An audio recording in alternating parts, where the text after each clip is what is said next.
The San Antonio Spurs are the third best franchise in NBA history as far as I am concerned. Though it took them a lot of time to find the success that they did, once they did, they ran with it. 5 championships over the span of 3 different decades in a row. Tim Duncan and Greg Popovich established a winning culture in San Antonio that exists to this day. And with the development of Kawhi Leonard, they are set to contend for the next decade. Wait, oh shit, this is an old script.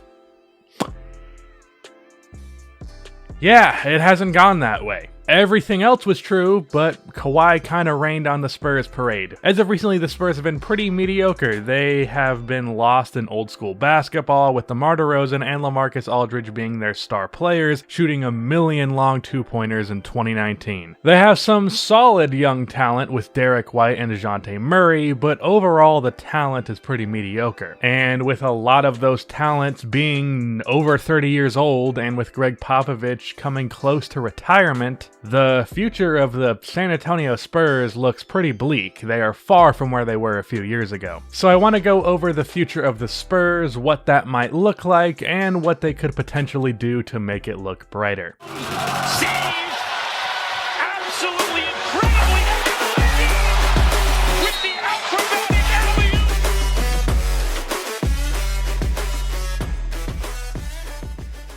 Before we start this video, me and Mojo recorded a fantastic podcast with MEO, aka the NBA Storyteller, the other day. It's up on the podcast channel now, and I am telling you, if you are a fan of the NBA Storyteller like I am, you're not going to want to miss that interview. It was really fun, and there is a part 2 coming out next weekend. The link will be in the description and in the card above.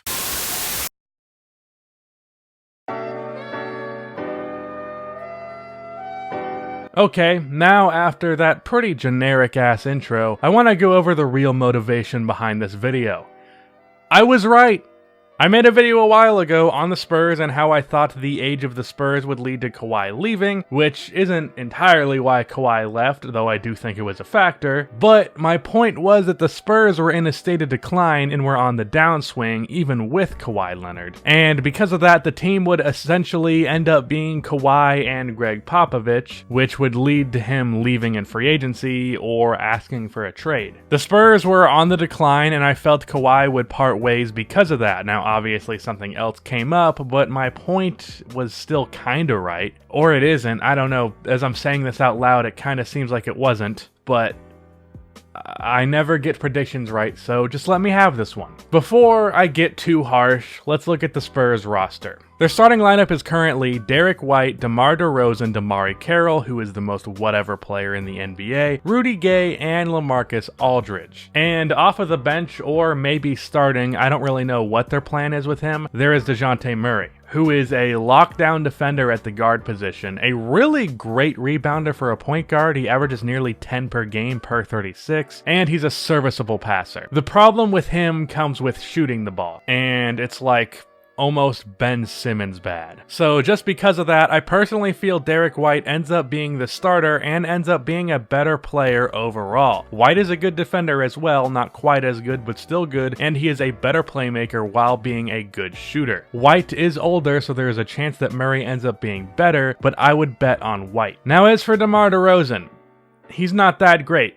I mean, he's not bad, he's pretty good, but like, that's it. He averaged 21, 6, and 6, but he plays no defense, and he is a horrific three-point shooter. Or at least, he was last year. He shot the second best percentage of his career in his last year with Toronto, which is sadly just 31%, but it was on 3.5 attempts per game. But this year, he shot 16% on just 0.6 attempts. I don't know what happened, but it wasn't good. DeRozan was not an all-star in the West, and I think the fact that the Spurs were looking to trade him so that they could sign Bojan Bogdanovic says enough. And he's 30 years old.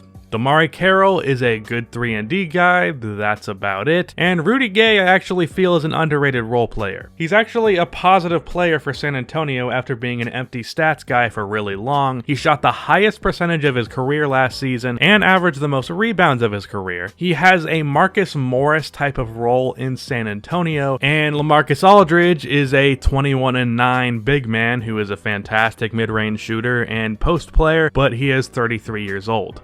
If we look at this roster, we have 2 older stars, a couple of older role players, and 2 younger point guards who have some potential to be really good. Maybe they could be borderline stars. I think they really have more of a Malcolm Brogdon level ceiling, but I could see them being better. And there's also Lucas, can't pronounce his last name, who has some potential as an offensive forward, Keldon Johnson, who has potential as a 3-and-D guy, Lonnie Walker, who has some potential as a scorer but hasn't done much in the NBA yet, and Jakob Poeltl is a solid young big man. But overall, the young talent on this team is pretty mediocre, and the established talent on this team is not taking this team any further than the second round. We have a classic case of not good enough to contend, but not bad enough to get a good lottery pick. All of this is to say, they need to blow it up. I understand this is not something that the Spurs have really done, other than to get Tim Duncan, but it needs to happen now. They maybe could have pulled off the retooling thing if Kawhi Leonard stuck around, but that obviously did not happen. Probably the biggest mistake they made was trading Kawhi for an established star rather than a young prospect. I understand at face value that DeMar DeRozan was way better than Jaylen Brown, but long term, this team would have been better off trading for Brown or trading him to LA for Brandon Ingram. That was the first mistake and the first step in the wrong direction. If you look at the current future of the San Antonio Spurs, it is bleak. 2 30-year-old lower tier stars, 2 solid young players, 3 prospects, and some older role players. This team is not going to be good long term, especially with Greg Popovich not being the head coach down the line. The Spurs have always been really good at developing young talent, especially guys taken later in the draft, but that can only take you so far. They might have developed Manu and Parker, but they also had Tim Duncan at the helm that they got with the first overall pick. They need a superstar, and they are not on the path to get one where they are currently, unless they luck into one, which with San Antonio, it's always possible. So,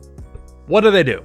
Well, let me get my GM on. First thing you do is trade LaMarcus Aldridge back to the Portland Trail Blazers. This has been a rumor for a bit now, and apparently LaMarcus Aldridge even said that he and Dame have talked about teaming up in Portland for a while. Zach Collins, Nazir Little, and Anthony Simmons for LaMarcus Aldridge. Zach has potential to be a solid starting 4 or 5. Good defense, good rebounding, and some solid shooting. Anthony Simmons is apparently pretty good. I don't know why there's so much hype around him. He had a good summer league, and he is only 20, but yeah, he's a good asset. And Nazir Little got a lot of Kawhi comparisons in college. Now, I personally feel that's stupid because people always look at athletic 6'7" wings who are known for their defense and team play out of college and just automatically compare them to Kawhi Leonard. But I think for San Antonio, if you developed one young athletic wing into a superstar, you could probably be able to develop a different young athletic wing into at least a solid player. You also have to take back Hassan Whiteside in this deal for the salary, but it's a 1-year contract, and that's why this really matters. We will get into that in a second. Next, you trade DeMar. I have a trade idea that is a little bit more out there, and the trade is DeMar to the Magic for Evan Fournier, Mo Bamba, and a lottery-protected first. The Magic are in a win-now situation. Signing back Nikola Vucevic is a clear sign of that, and it's also a sign that they're not going to be willing to spend too much time developing Mohamed Bamba, who was pretty damn disappointing in his rookie year. Once again, the Spurs are great at developing young talent, and if any player from last year's draft needs a team with proper development, it is Mohamed Bamba. It's the perfect fit, and for the Magic, they have needed a perimeter scorer for a long time now, and DeRozan fills that role perfectly. And the Magic pick is lottery protected, so that if they end up falling out of the playoffs, they didn't just trade a lottery talent for 1 year of DeMar DeRozan. And you also trade Rudy Gay, I don't know what for. With those trades, the Spurs land a good amount of young prospects, but more importantly, it frees up a lot of cap space. The 2020 free agent class is boring as hell to 90% of NBA teams, but teams heading into a rebuild, or already in a rebuild that have a lot of cap space, will love the 2020 free agency class. Brandon Ingram, Karis LeVert, and Jaylen Brown will all be free agents. Now, even though I think Brandon Ingram is a bad fit in New Orleans, I'm confident the Pelicans will match any contract offered to him, but I am not all that confident for Jaylen Brown. As a matter of fact, I am more confident that Brandon Ingram is not a Celtic in the 2021 season